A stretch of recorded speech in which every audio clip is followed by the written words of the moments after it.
Today topic of discussion is motor unit. What is motor unit?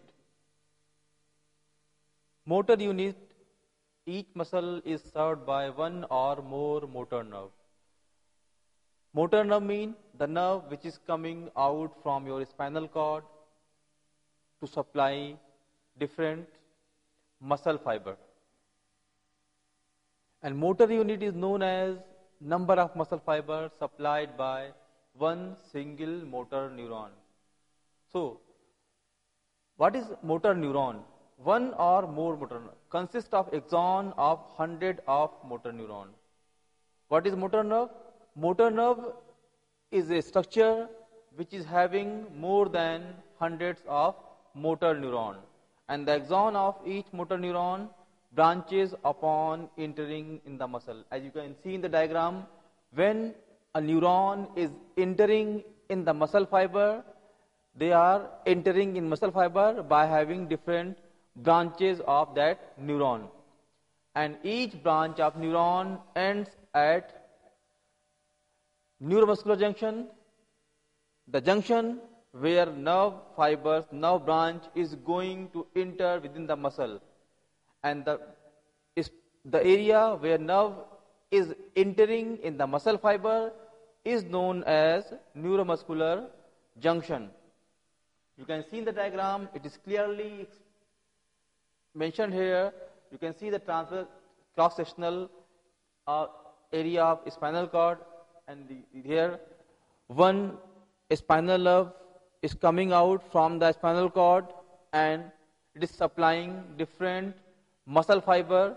It is clearly explained in this diagram. So, let us discuss what is motor unit.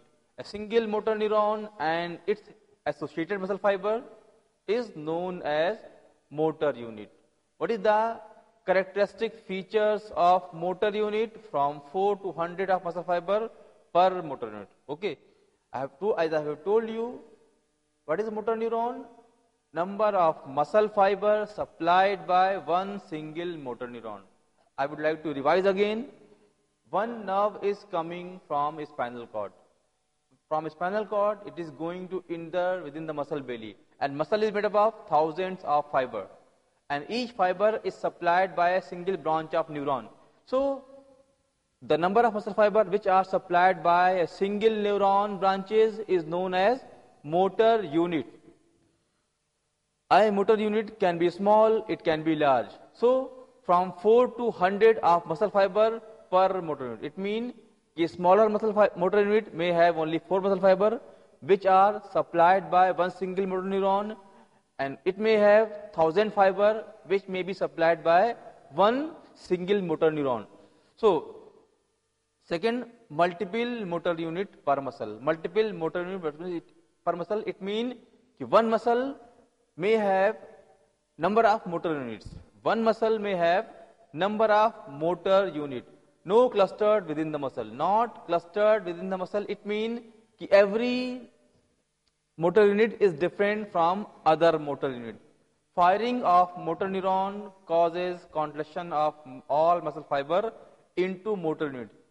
This is the principle of all or none law principle. When one neuron which is supplying number of muscle fiber, when that neuron will bring some stimulus, some motor stimulus, it will cause contraction of all muscle fiber which are supplied by that single motor neuron. So, muscle firing is dependent on the nerve impulses which are carried by that particular motor neuron. Not all muscle fiber of muscle.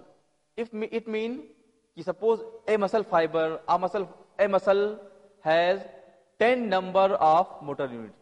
For example, if a muscle has 10 number of motor units and only one neuron of one particular motor unit is bringing stimulus, so it will cause contraction of only that motor unit. It means all those muscle fiber which are supplied by that motor neuron will perform contraction. Other motor unit will not. It means कि muscle contraction is totally dependent on motor neurons. Entire muscle contract mean more motor unit, stronger contraction. Strength of muscle contraction is totally dependent on recruitment or firing of motor unit. When you want smaller or weaker contraction, you need to contract, you need to recruit, you need to fire less number of motor unit. When you want a stronger contraction, you need to recruit, you need to fire more number of motor units.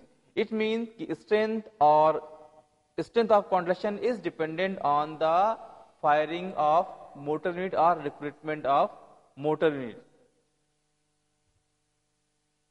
How? Now we will discuss how our one motor unit responds to single action potential. What is action potential? Action potential is the depolarization. Depolarization means entering the outer signal within the nerve cell. When nerve cell will bring some stimulus, it will go to the muscle fiber and muscle fiber responds. So we will study here how these muscle fiber respond with response to your action potential. There are three phases. When any nerve is stimulated, it will bring signal to the muscle fiber and muscle fiber resulted in muscle contraction. This is the normal process. So how this process can be happen? We will discuss here. There are three phases under which one muscle fiber responds. Muscle contraction start from motor nerve, brings signal, reaches to the neuromuscular junction. From neuromuscular junction, the impulses will go to muscle fiber and the muscle fiber will contract. So in all process, what is happening there? We will discuss first. There are three phases. One is latent period. In latent period, few milliseconds following stimulation, muscle tension begin to increase. Second is period of contraction. 10 to 100 milliseconds, cross bridge is active, tension develop, muscle may shorten. Third is period of relaxation. 10 to 100 milliseconds initiated by re-entry of calcium into sarcoplasmic reticulum, muscle tension decreases to zero. I am discussing the total event of muscle fiber or motor unit recruitment. As I have told you, motor unit recruitment is responsible for generation of tension in muscle.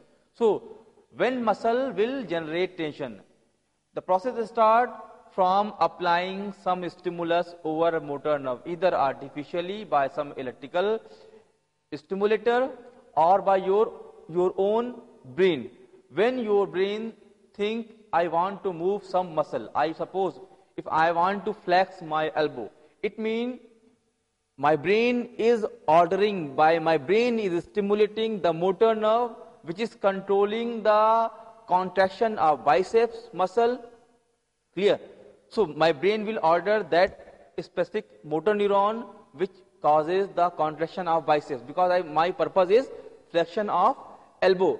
When I am going to flex my elbow, my motor nerve which is controlling the contraction and relaxation of biceps will be stimulated, and that nerve will bring signal. The signal will come. How? First is latent period. Few milliseconds following stimulation, muscle tension begin to increase.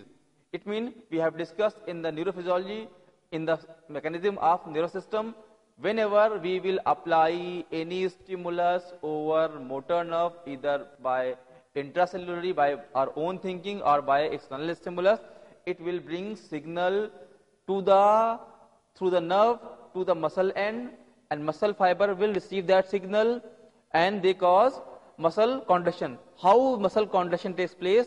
It can be studied in three phases. First is latent period, second is period of contraction, and third is period of relaxation.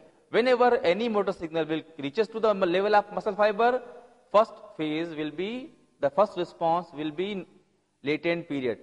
Few milliseconds following stimulation, muscle tension begin to increase. When any motor signal will reaches to the level of muscle fiber, it will stimulate. It will take few milliseconds to prepare. The muscle fiber will take few milliseconds to prepare for contraction, and within few milliseconds the fiber will start increasing tension. It means by shortening itself, by actin and myosin shortening, the muscle fiber will be shortened, actin and myosin will overlap, cross bridges will form, and when cross bridges will form, they will increases tension in the muscle belly.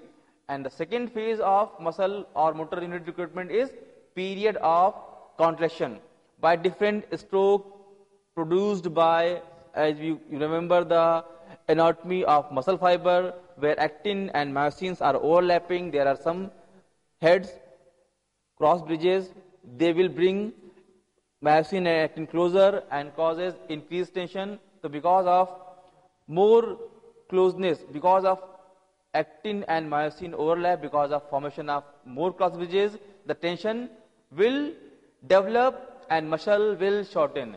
This period will take around 10 to 100 milliseconds. It means first phase, that is known as latent period, will be for only few milliseconds. The second phase of muscle contraction, which is known as period of contraction, where there are maximum number of cross bridges formed between actin and myosin, as well as muscle length or sarcomeal length is going to be shortened.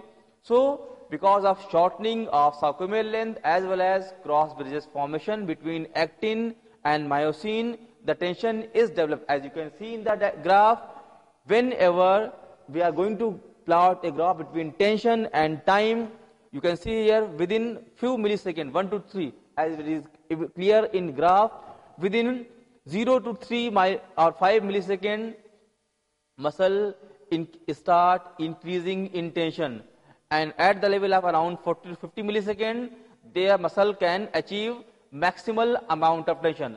This maximal tension is because of cross bridges formation between actin and myosin, and tension develop and muscle sarcomeal length get shortened. And after achieving maximum tension, the muscle is going for relaxation. And why muscle is going for relaxation? The time for, as you can see in the diagram, in that graph, the time for relaxation ranges from around 10 to 100 milliseconds, depending on the nature of work, depending on the number of motor unit recruited. So period of relaxation is ranges from 10 to 100 milliseconds. And how muscle contraction is going to be relaxed? It is because we have discussed in the physiology of muscle, muscle relaxation after contraction is because it is initiated by re-entry of calcium ions into sarcoplasmic reticulum. We have discussed in the physiology of muscle contraction, it is the calcium. If it comes out from sarcoplasmic reticulum and bind with the cross bridges of myosin, tropomyosin of the myosin, it can bring actin and myosin closer by different stroke. But when that calcium will again go back to the sarcoplasmic reticulum, it will again remove the cross bridges between actin and myosin, and because of removal of actin or going apart of actin and myosin, muscle gets relaxed, and ultimately muscle tension decreases to the level of 0. This is the mechanism how muscle achieve from 0 level tension to maximum tension, and again it come back to the 0 degree relaxation. So this is the complete function of motor unit. Clear? When we will talk about motor unit, we can perform different type of work. When we perform our work from morning to evening, we are gone through different type of work, different severity of work, intensity of work. When we are going to perform some smaller work, lighter work, we need to use few number of motor unit. When we are going to perform any heavy work, like hard work, we need to recruit some more motor units or more number of motor units. It can be explained by Depending on the, suppose I am giving you example, suppose if you want to lift a pin, if the weight of pin is very less, so you need to recruit few fiber, few motor units, or maybe 1 or 2 motor units, because you are going to perform lighter work. But when you are going to lift a weight of 20 kg by your biceps, by any of your muscle, it means you need to generate maximal force, so you need to recruit more number of motor unit. So recruitment of motor unit or use of motor unit is dependent upon the type of work. When you need to perform lighter work, you need to use less amount of motor units in your muscle fiber. When you are going to perform heavy work, you need to use more number of motor unit. Now we will discuss some important terminologies which can be used to understand the muscle fiber and its role in, or muscle motor unit and its role in muscle contraction. First and most important is muscle twitch. What is muscle twitch? Twitch contraction of some muscle, e.g. muscle controlling eye movement. What is twitch contraction? The contraction in which you can completely differentiate between muscle contraction phase and muscle relaxation phase.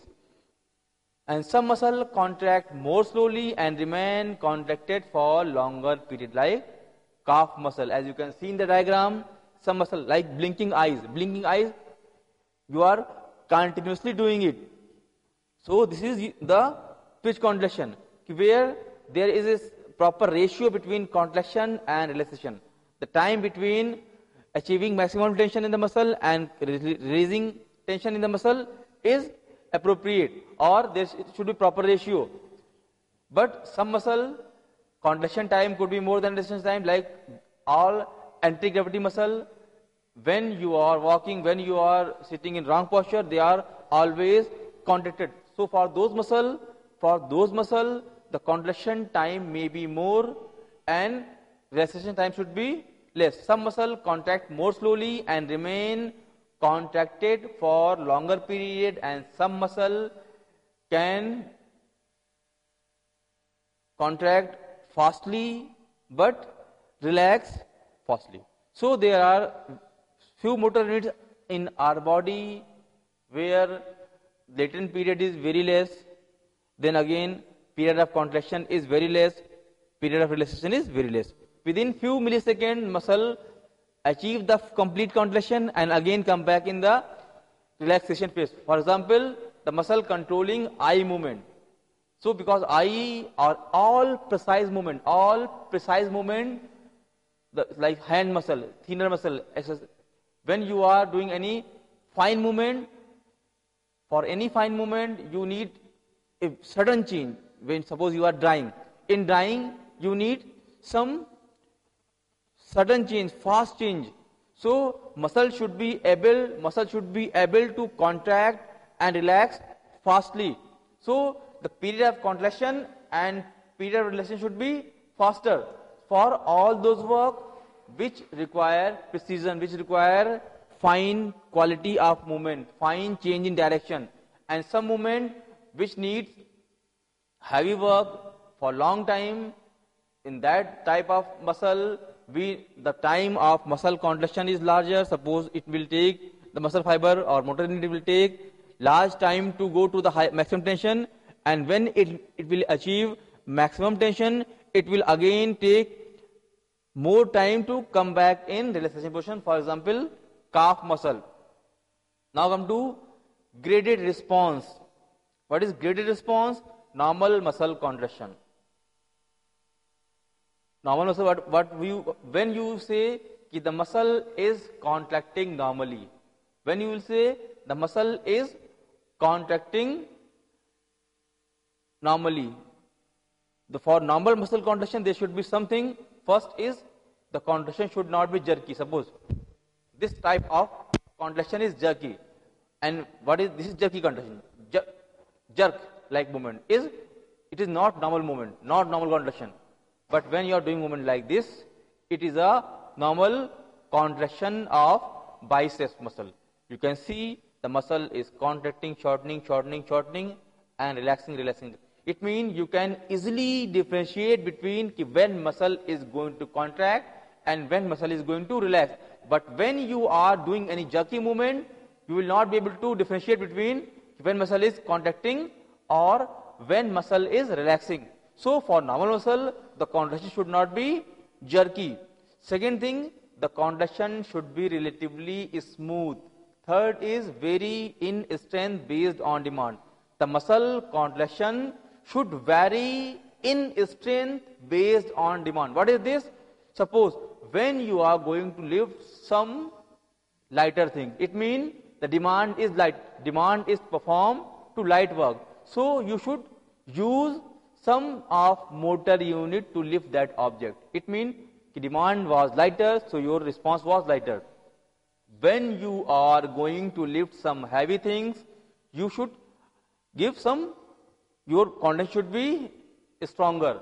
The muscle contraction should be stronger. You should recruit more number of motor unit. So when you are going to perform normal muscle contraction, the normal muscle contraction should be dependent on the demand base. Demand base for lighter work, less motor unit. For heavy work, more motor unit. Suppose if I am going to lift some pen, I will use smaller. But if you are going to lift a pen and you are applying like this, it is not a normal movement. When a person, a subject or an individual is lifting a weight of 50 gram and he is using his both hand and pushing whole effort to lift like this. Suppose if I am going to lift this mobile and I am lifting like this, it means I am not doing normal contraction. But if I am trying to lift this podium with my one finger, it is also not a normal contraction. So we will say normal contraction if we are doing our effort based on demand. We are recruiting our motor unit based on the demand of work. And next is graded muscle response. What is graded muscle response? We will discuss in the next chapter. Type of muscle fiber. Types of muscle fiber mean we have different types of muscle fiber. And we have classified those muscle fiber on the basis of their shape, size and mechanism of energy utilization for their work.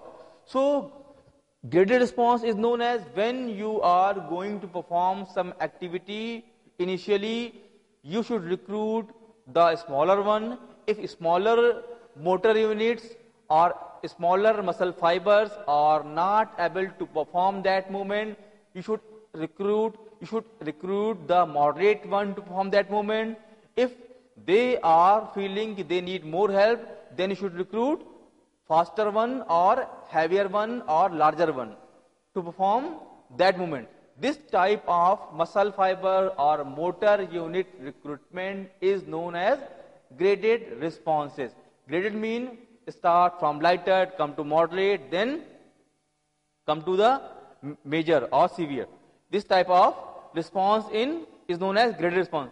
So in our body, when we are doing any work voluntarily, we follow this type of muscle response. Initially, we use less number of motor units, slow fibers to perform that movement. If we feel no, this effort is not sufficient to perform that movement, so we can use some moderate fibers, some moderate motor units, some more motor units.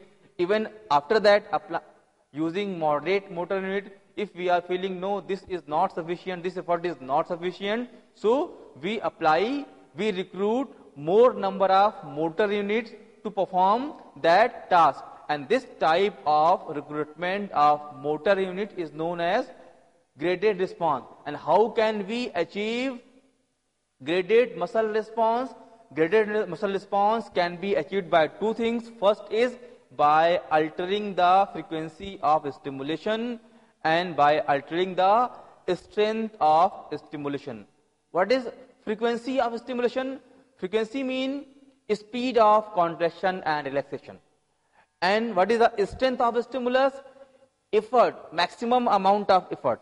This is the frequency, and this is suppose I am doing like this, this is the frequency of contraction relaxation. less frequency of contraction and relaxation.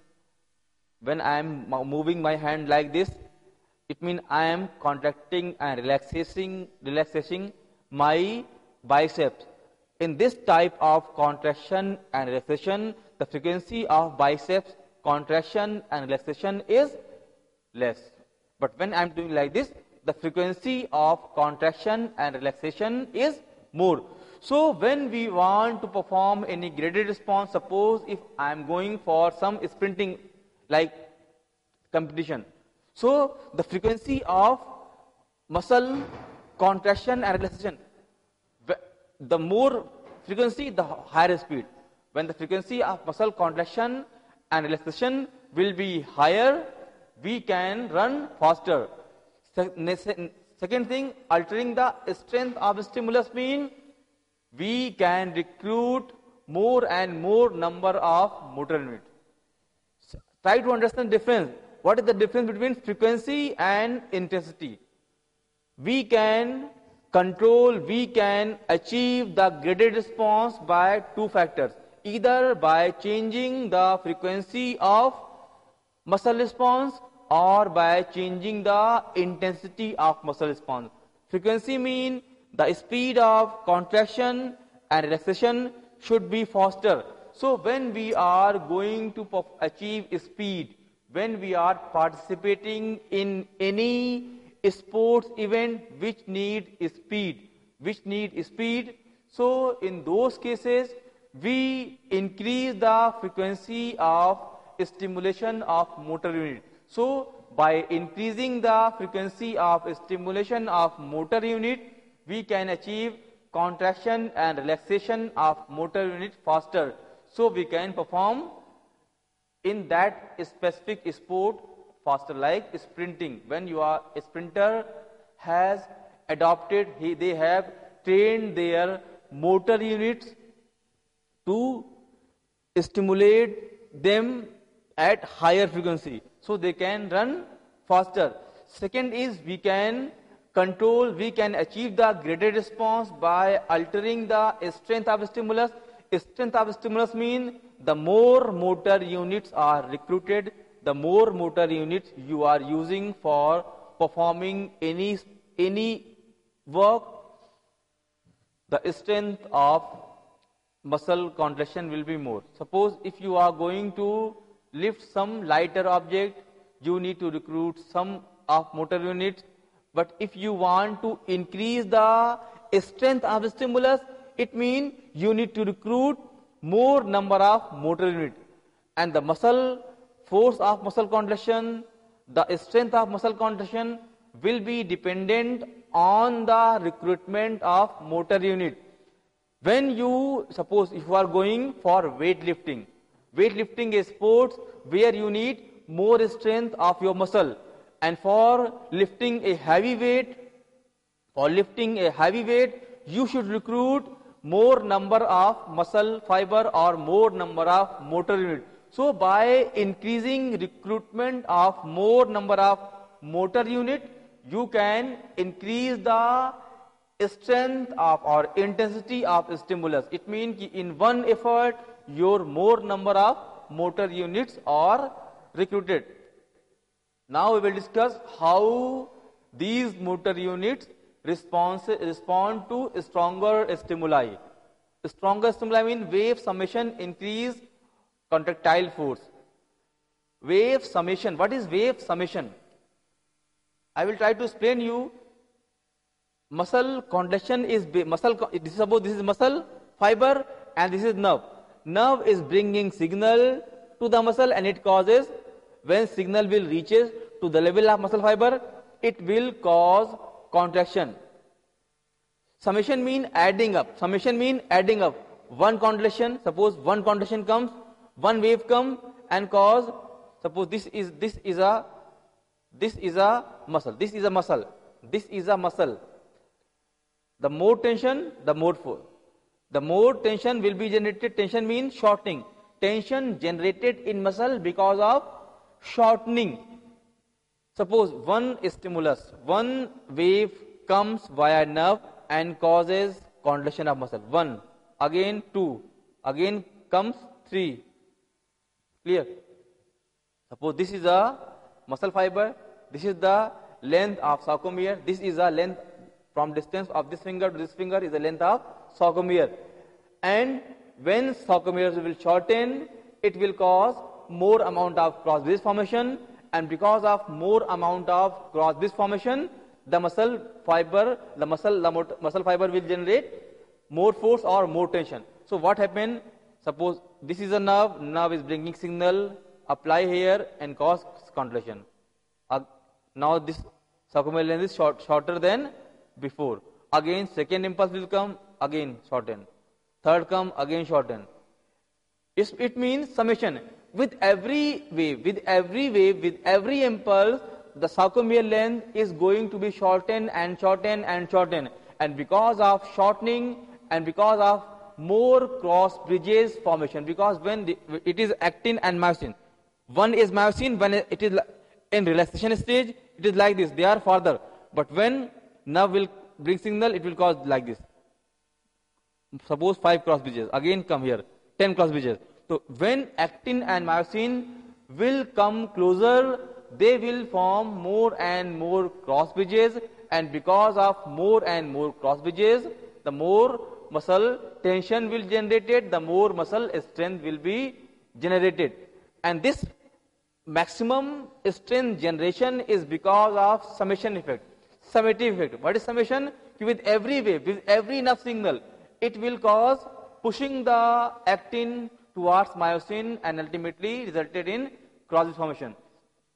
Main function is to produce a smooth continuous contraction. Force of contraction increased by multiple motor unit summation. Force of contraction, as you can see in the diagram, force of contraction increased by multiple motor unit summation. Multiple motor, I have told you, one muscle fiber. Suppose biceps, it may have number of motor units. Suppose for example 10, 20, 100, whatever. Clear? And all motor units are supplied by a single motor neuron. When signals are coming via motor neuron, all fiber will recruit. Suppose you are doing some work, I am doing some work. Suppose in a room, in a group, there are 5 persons. In a group, there are 5 persons to perform any work. And one person is doing some work, other person is doing some work, third is doing some work, fourth is doing some work. It means that all 5 are doing some portion of work. And when you add, when you summate all work, it will be resulted in more work. Same as here, there are number of motor units in one muscle and there are number of fiber in one motor unit. Try to understand it. There are number of motor units in one muscle, same as there are number of fiber in one motor unit.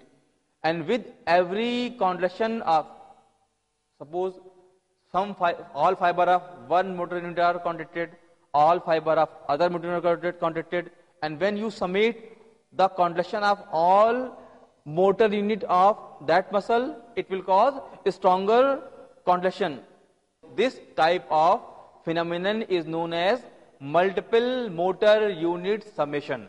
Threshold stimulus recruit first motor unit, maximal stimulus recruit all of the muscle motor unit. Try to understand what is threshold stimulus and what is maximal stimulus. I have given example. Suppose this is biceps muscle. Biceps muscle may have, suppose for example, it has 10 motor unit. Biceps muscle is made up of 10 motor unit. Nerve is supplied that biceps. Biceps is supplied by a nerve.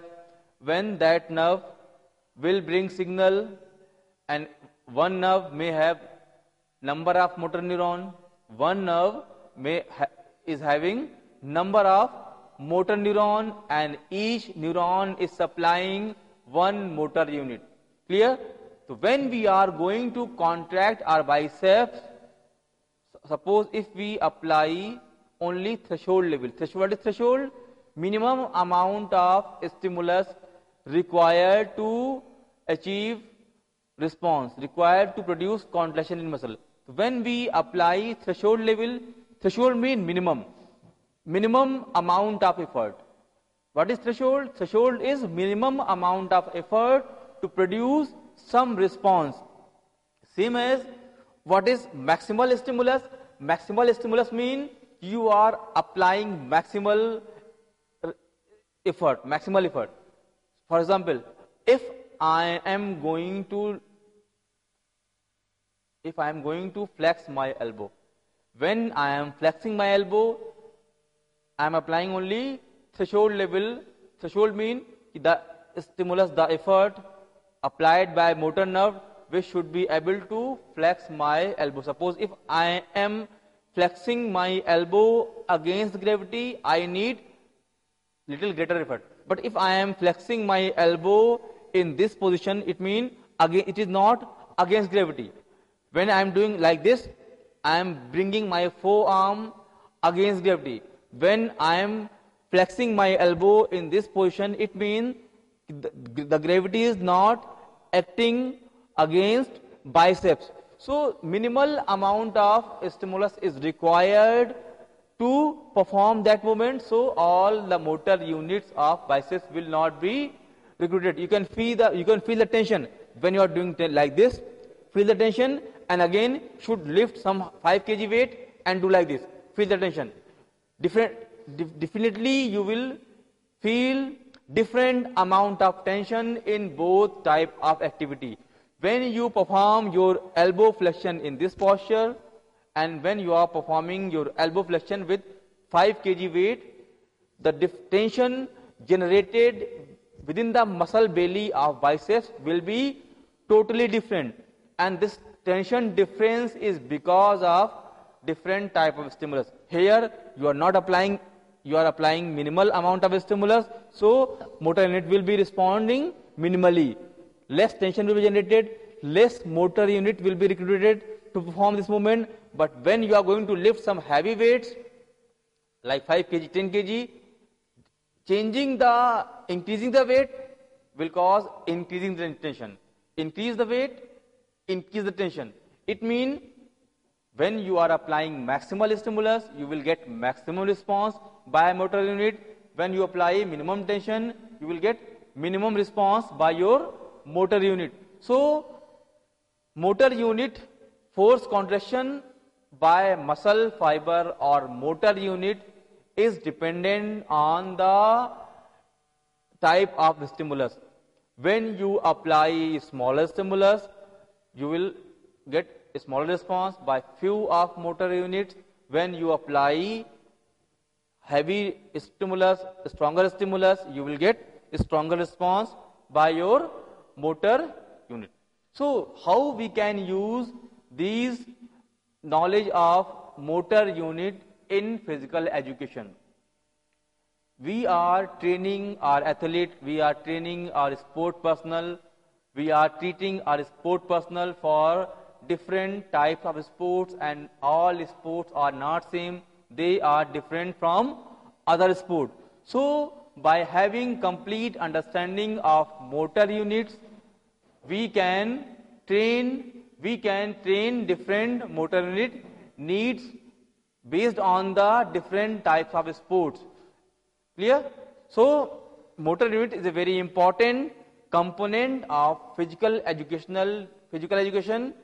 So having complete knowledge by having complete graded response, type of stimulus, intensity of stimulus, frequency of stimulus, by having full control over all these parameters, we can effectively use all these knowledge for training of our sport personnel. Thank you.